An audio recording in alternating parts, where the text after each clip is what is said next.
Halo guys, halo semuanya. Pasti kalian lagi di rumah dan stay at home aja. Dan jangan berbosan-bosan di rumah. Ikuti peraturan pemerintah untuk tidak pergi kemana-mana dan stay at home. Ya memang bosan sih, cuma kalau kita tidak berusaha dan mengikuti peraturan pemerintah, maka pandemik ini tidak pernah akan usai. Nah, saya di dalam video ini, video iseng saya juga, kebosanan saya juga, saya ingin bicara mengenai COVID-19 sedikit aja. Dan memang ini udah tambah gembul banget ya, karena di rumah aja dan banyak makan. Nah, saya barusan dapat message ya. Message-nya ini dari, saya baca ada tulisan dari Profesor Budi Haryanto dari Fakultas Kesehatan Masyarakat Universitas Indonesia.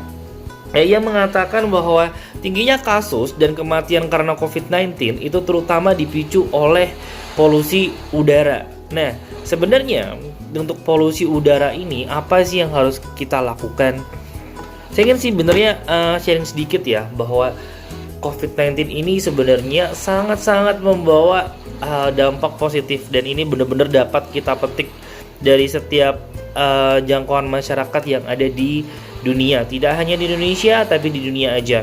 Kita melihat sekarang untuk polusi udara yang ada di Jakarta deh contohnya, sebelum pandemik dan setelah pandemik. Pokoknya ketika pandemik dan sebelum pandemik ya, bukan setelah. Kita belum usai soalnya sampai sekarang. Nah, kita melihat ya betapa turunnya polusi ketika sebelum pandemik dan selama pandemik.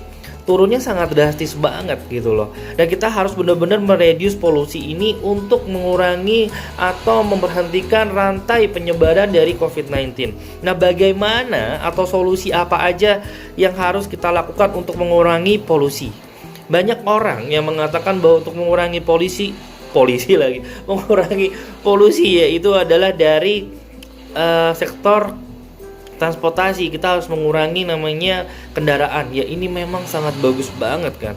Tidak usah ada COVID-19 pun kita harus mengurangi berpergian. Kita pergi memang kalau ada benar-benar butuh dan benar-benar ya bisa dikatakan urgent. Kalau memang benar-benar urgent ya baru kita keluar. Kalau enggak jangan keluar gitu loh. Atau misalkan memang keluar, gunakanlah transportasi umum.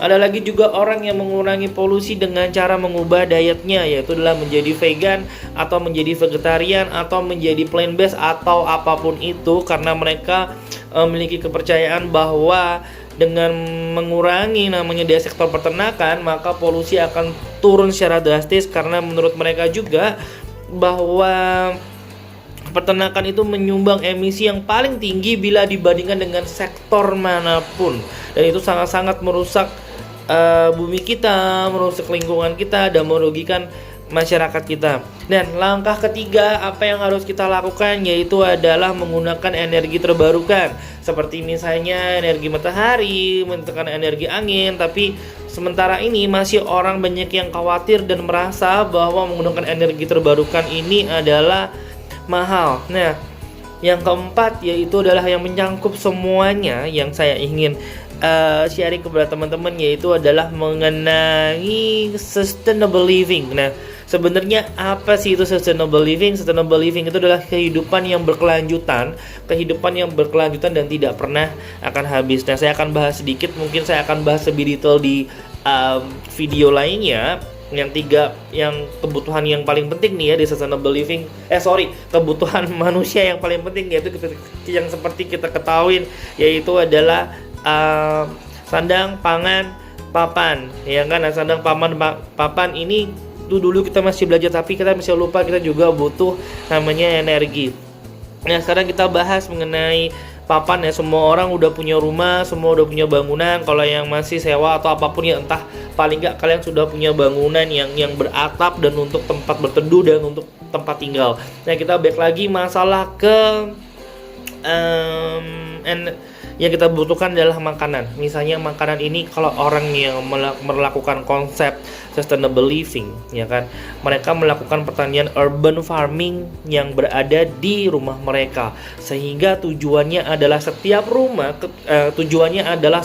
ketika setiap rumah menerapkan sistem urban farming dan mereka memiliki tanaman di rumah mereka masing-masing, sehingga kita tidak perlu lagi untuk beli sayur gitu loh. Kita bisa tuker-tukeran dengan tetangga. Oh, gue lagi pengen ini, gue lagi pengen ini, besok gue pengen ini, gue tanam ini, dan sebagainya, dan itu bisa tuker. Nah, masalah lagi untuk sandang. Nah, sandang itu gimana dengan konsep sustainable living? Gimana sambungannya adalah ketika mereka, misalnya saya hanya punya baju 15, celana juga 15. Ketika rusak saya baru beli gitu loh. Nah, ada lagi juga saya pernah ikut acaranya Greenpeace ya, itu juga bagus banget. Mereka membuat acara yaitu ada tukar baju, itu sih keren sih. Jadi memang yang udah nggak butuh bajunya dijual atau mungkin ditukar apa gimana, dan mereka memang saling barter baju yang dalam tanda kutip adalah layak. Kemudian kita bahas lagi masalah energi. Nah, energi ini kita bisa menggunakan sustainable living. Nah, ada lagi transportasi, itu juga penting yang perlu kita pikirin. Nah, kalau misalnya memang kita udah menggunakan kendaraan kendaraan kita adalah listrik, ketika pulang kita mengecas di rumah dan di rumah sudah menggunakan energi terbarukan, ini akan link semuanya, dan memang kita sudah tidak merugikan pihak manapun ataupun tetangga ataupun manapun kalau memang kita bisa memanfaatkan kabel yang sudah ada. Kita menggunakan energi matahari, ketika siang kita bisa menyumbangkan energi ke tetangga dan lingkungan sekitar, itu alangkah bagus baiknya.